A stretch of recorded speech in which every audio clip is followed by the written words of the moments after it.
We've been these last several weeks around this story of the entrance of the children of Israel into the Promised Land. The crossing of the Jordan, the setting up of the stones last week, and reminding you of what witnessing is really being a living stone. Someone who people look at and say, what happened here? And you tell the story of what God has done in your life. This story actually precedes that story by a few days, because it centers around, as the children of Israel have come up, you may remember that their problem 40 years before had been a faith problem. They had come to the other side of the Promised Land and sent the spies out, and 2 spies says, God will give us the land. That's what He's promised us. 10 said that we can't do it. It's fortified cities. They're walled. They've got giants in the land. They're well equipped. There's no way we can go in and take the land. And unfortunately, the people listened to the 10. Kind of a lesson for us, isn't it? The majority are not always right. I think we probably all learned that from experience, haven't we? Certainly wasn't the case here. They wouldn't believe God, and so they ended up wandering 40 years till that whole generation had died.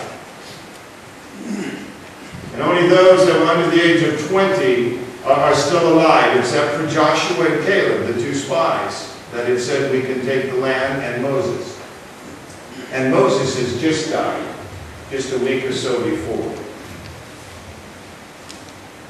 And now they've come up with that barrier of the Jordan River, and the first thing on the other side of that Jordan River is going to be one of those fortified walled cities, Jericho. It protects the entrance into the land, protects the trade routes, and oversees it. And so it's a vitally important place, and that's going to be the first place they encounter when they cross the river. So in the story, Joshua has sent spies across the river ahead of them to check out the land and to look it over, and especially to see what's happening in Jericho. The spies go into Jericho as Mrs. Lighthouse, Nancy, Teacher Nancy. She's calling me Pastor Ed, I'm going to call her Teacher Nancy. You know, it's hard to call your teacher by their first name, isn't it? You know, when you were raised, you always talk with respect to adults that are older than you. Sorry,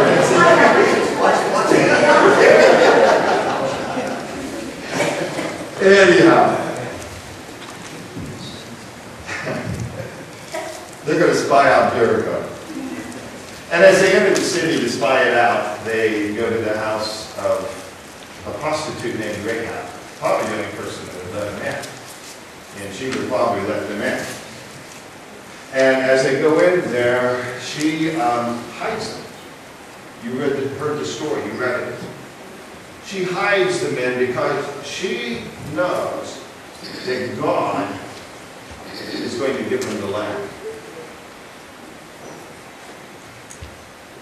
She makes a bargain with them, that if she hides them out, when they take the land and take the city, that they will be merciful to her and to her family.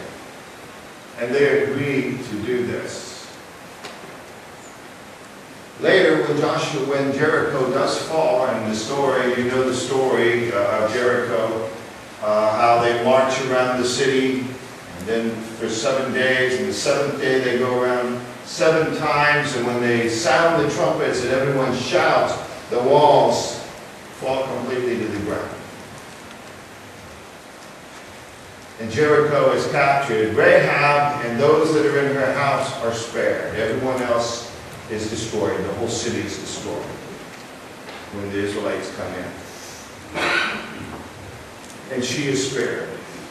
Now, this story of Rahab is a fascinating story to me, because it illustrates something that we see all through the Old Testament, and that is simply this.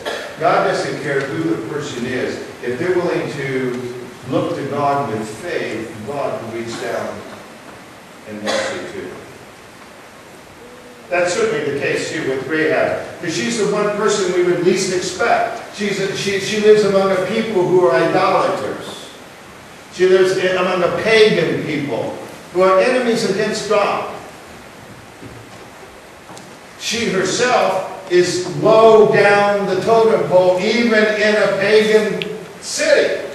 She's a prostitute, which puts her down at the very bottom. It's the last person in the world you would expect